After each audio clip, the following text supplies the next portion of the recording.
Good morning, students. So, in a previous lecture, we have studied the preparation of amines and आज हम लोग last preparation आए हैं उसके अंदर प्रिपरेशन ऑफ एमाइंस के अंदर जो है ammonolysis of alkyl halide. Sixth one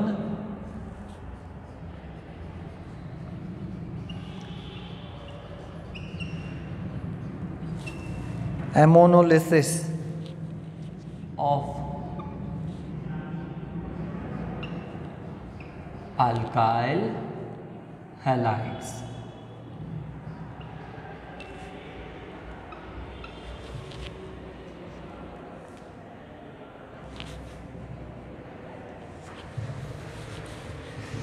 ammonolysis of alkyl halide, that means word के हिसाब से आपको इतना समझ में आया होगा कि रिएक्शन करना होगा कुछ अमोनिया का एंड अल्काइल हैलाइड का।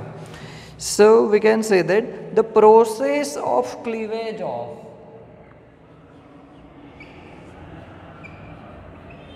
the process of cleavage of the process of cleavage of CX bond carbon halogen bond by ammonia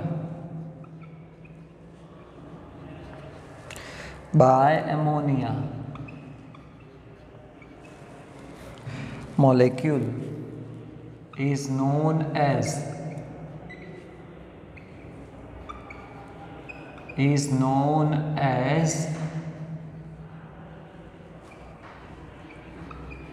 ammonolysis, that means actually क्या होगा वो हम लोग देखते हैं कि NH3 मॉलिक्यूल है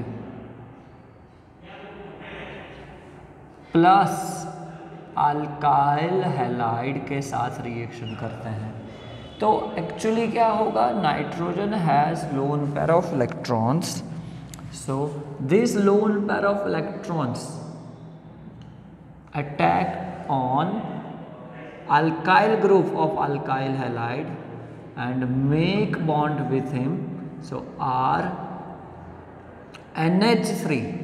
अब नाइट्रोजन ने इलेक्ट्रॉन दिया तो उसके ऊपर कौन सा चार्ज आएगा, positive charge, and halogen will take the electron, so it will possess negative charge. तो इस तरीके का क्या होगा, एक एमोनियम सब्स्टिट्यूटेड एमोनियम सॉल्ट बनेगा।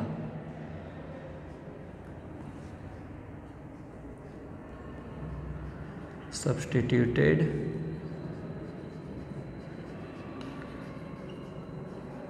Ammonium salt. ओके, अब रिएक्शन आगे बढ़ेगा तो क्या होगा कि इसके अंदर से स्टेबल होने के लिए आगे हाइड्रोजन हैलाइड HX रिमूव हो जाएगा एंड आपको फाइनली क्या मिलेगा, NH2 एमाइन। और कौन सा मिलेगा, primary amine. Reaction carry forward होता रहेगा, NH2 बना है primary amine. If we again react with alkyl halide, so what will happen, again यहाँ पे HX रिमूव होगा and R2 NH secondary amine आपको मिलेगा। अगर रिएक्शन अभी आगे करना है, अगेन थोड़ा सा और ज़्यादा अल्काइल हैलाइड ऐड करते हैं तो -HX होगा एंड आपको R3N टर्शरी एमाइन मिलेगा। एंड अभी भी आगे अगर आप अल्काइल हैलाइड ऐड करते हैं तो R4 नाइट्रोजन के ऊपर positive charge, halogen negative charge होगा, क्वाटरनरी अमोनियम सॉल्ट बनेगा।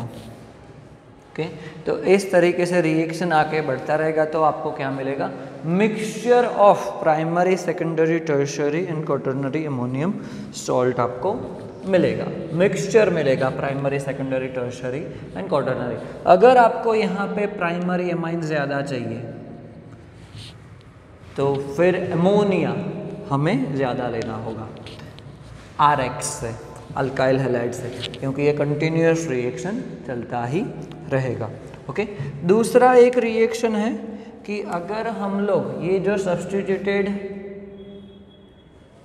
अमोनियम सॉल्ट है R NH3 plus X minus, उसकी अगर स्ट्रॉन्ग बेस के साथ रिएक्शन करते हैं, स्ट्रॉन्ग बेस के साथ,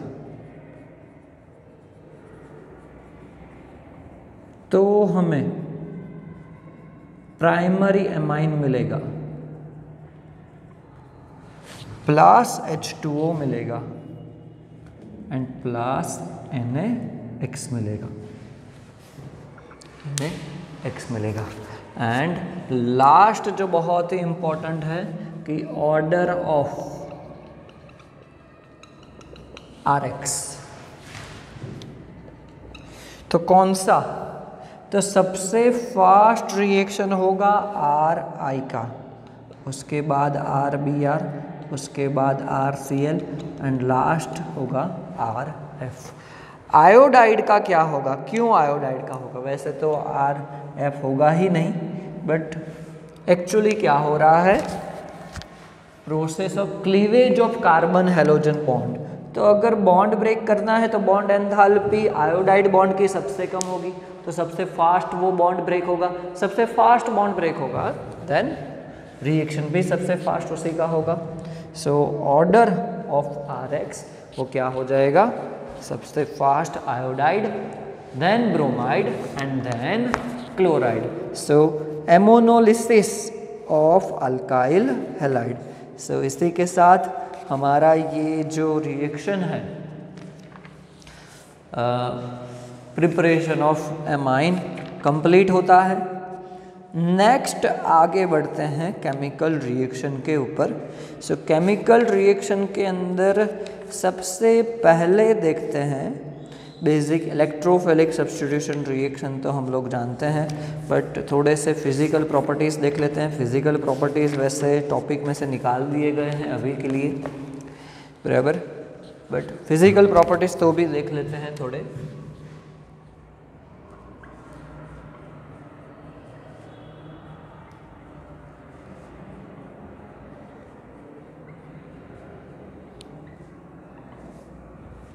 Physical properties, in that lower aliphatic amines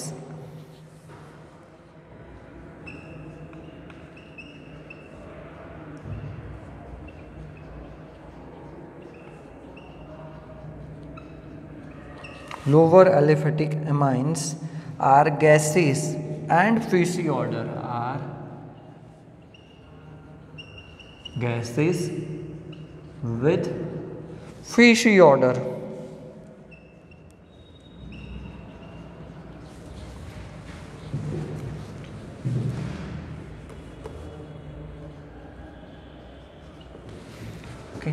बाकी का तो जो है वो बेसिक जो हम लोग halo alkane, halo arene, alcohol, phenol, ether जिसके अंदर आ रहा था वैसा ही है।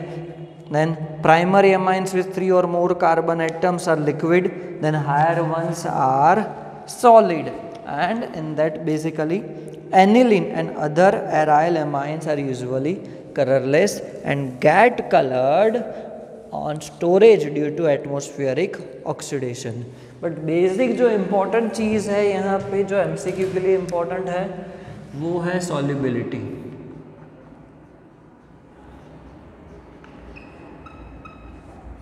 solubility, so amines are lower amines are water soluble, water soluble।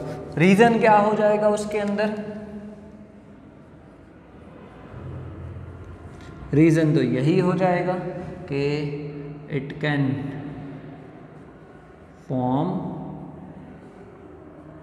Intermolecular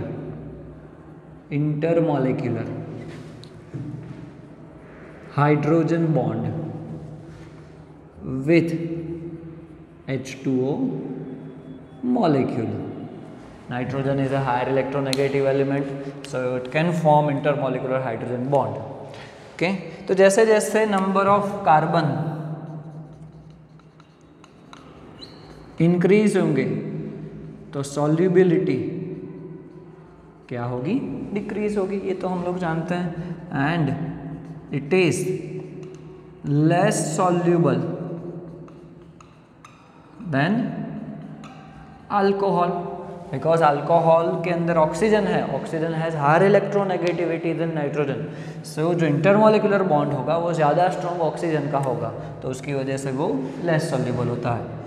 for example अगर हम लोग ब्यूटेन 1 लेते हैं, it is higher soluble than butane amine.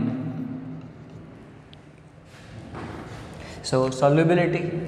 And जो इम्पोर्टेंट टॉपिक है दूसरा वो है बॉइलिंग पॉइंट.